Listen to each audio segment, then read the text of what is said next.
بسم اللہ الرحمن الرحیم۔ السلام علیکم دوستو۔ ہمارے مذہب میں کچھ باتیں ایسی بتائی گئی ہیں جنہیں آج کل کے لوگ تنگ نظری کہتے ہیں، لیکن ہم آج کی ویڈیو میں آپ کو پوری ذمہ داری کے ساتھ اللہ تعالیٰ کی بتائی ہوئی حدود بتائیں گے جن سے تجاوز کرنے سے میاں بیوی ایک دوسرے پر حرام ہو جاتے ہیں۔ اللہ تعالیٰ نے قرآن پاک میں اور نبی کریم صلی اللہ علیہ وآلہ وسلم نے اپنی احادیث کے ذریعے شادی شدہ جوڑوں کے لیے کچھ حدود بیان کی ہیں، اور کوئی بھی شادی شدہ جوڑا ان حدود کو پار نہیں کر سکتا۔ اس ویڈیو میں ہم جن غلطیوں کے بارے میں بتانے جا رہے ہیں ان میں اگر میاں بیوی دانستہ یا غیر دانستہ طور پر ملوث ہوں تو ان کا نکاح ٹوٹ جاتا ہے اور بیوی شوہر کے لیے حرام ہو جاتی ہے۔ اس لیے ان غلطیوں اور حدود کے بارے میں جاننا ہر شادی شدہ جوڑے کے لیے لازم ہے تاکہ وہ ان غلطیوں اور گناہوں سے دور رہ سکیں اور ان کی زندگیوں میں کوئی پیچیدگی نہ آئے۔ اسلام میں نکاح ٹوٹنے کی جو سب سے پہلی وجہ بیان کی گئی ہے وہ موت ہے۔ میاں بیوی میں سے جیسے ہی کسی ایک کی روح پرواز کر جائے تو اسی وقت نکاح ٹوٹ جاتا ہے اور بیوی شوہر کے لیے حرام ہو جاتی ہے۔ دوسری وجہ خلا ہے، جس میں میاں بیوی باہمی طور پر طلاق کے لیے راضی ہو جاتے ہیں۔ تیسری وجہ ایلا ہے، جس میں شوہر اپنی بیوی سے 4 ماہ تک ہم بستری نہ کرنے کی قسم کھائے اور اس قسم کے بعد اگر واقعی 4 مہینے تک اپنی بیوی سے ہم بستری نہ کرے تو نکاح ٹوٹ جاتا ہے۔ یاد رہے کہ ضروری ہے کہ شوہر قسم کھائے، بنا قسم کھائے ہم بستری نہ کرنے پر طلاق نہیں ہوگی اور نہ ہی نکاح ٹوٹے گا۔ چوتھی وجہ جس سے نکاح ٹوٹ جائے وہ لعان ہے۔ اگر شوہر اپنی بیوی کو زنا کرتے ہوئے دیکھ لے اور 5 بار یہ قسم کھا کر بتائے کہ میں اپنی بات پر سچا ہوں اور اگر میں جھوٹا ہوں تو مجھ پر خدا کی لعنت ہو۔ اسی طرح اگر شوہر 4 سال سے زیادہ عرصے کے لیے غائب ہو جائے تو قاضی اس کی بیوی کو نکاح سے آزاد کرا سکتا ہے۔ اگر بیوی دین اسلام سے منحرف ہو جائے تو نکاح ٹوٹ جاتا ہے۔ اسی طرح اگر معتبر ذرائع سے یہ پتہ چل جائے کہ میاں بیوی دونوں رضاعی بہن بھائی ہیں تو قاضی دونوں میں لازمی تفریق کروا دے۔ یہ یاد رہے کہ اللہ تعالیٰ نے رشتوں کی حدود قائم کی ہیں اور رشتوں کا آپس میں تقدس بیان کیا ہے۔ اللہ تعالیٰ نے انسان کے لیے مختلف رشتے بنائے ہیں، جیسا کہ خون کے رشتے، دودھ کے رشتے، نکاح کے رشتے، سسرال کے رشتے، اور ہر ایک رشتے کی اپنی ایک حدود مقرر فرمائی ہے۔ کچھ رشتے محرم اور کچھ غیر محرم قرار دیے ہیں۔ مسلمان کے لیے قرآن میں یہ تعلیمات سکھائی ہیں کہ کیسے زندگی بسر کرنی ہے، کس رشتے کے ساتھ کیا اور کیسا سلوک کرنا ہے۔ ہر رشتے کے اپنے اپنے حقوق مختص کر دیے گئے ہیں۔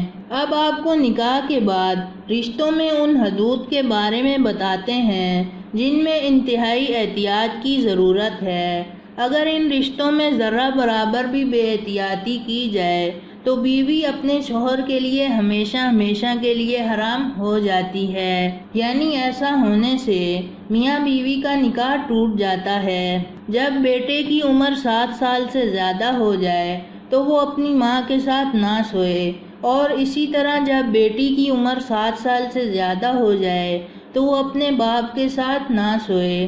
یہ شرعی حکم ہے، اس لیے اس کی پابندی لازمی ہے۔ شریعت نے یہ احکام اس لیے نافذ کیے ہیں کہ اگر ان پر عمل نہ کیا گیا تو نتائج بہت خطرناک ہو سکتے ہیں۔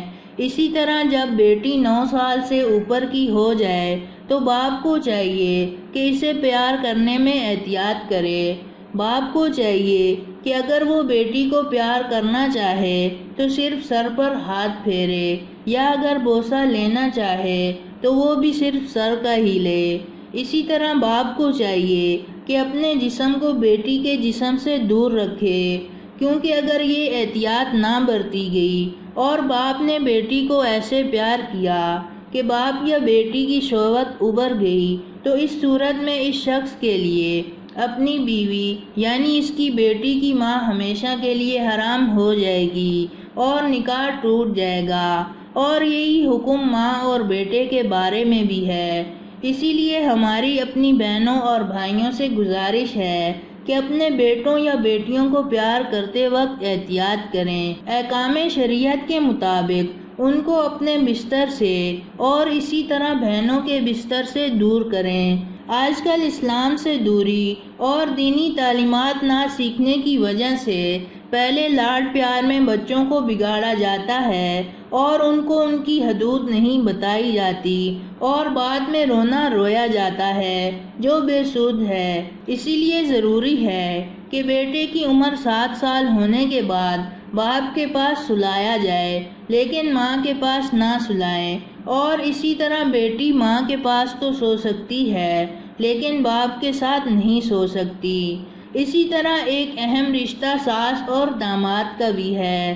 اگر شوہر نکاح کے بعد ساس کو اپنی ماں سمجھنے کی بجائے بدنیتی سے کام لے جس سے وہ ایک دوسرے سے قریب آ جائیں اور ان میں شہوت آ جائے تو بیوی اس پر ہمیشہ ہمیشہ کے لیے حرام ہو جاتی ہے۔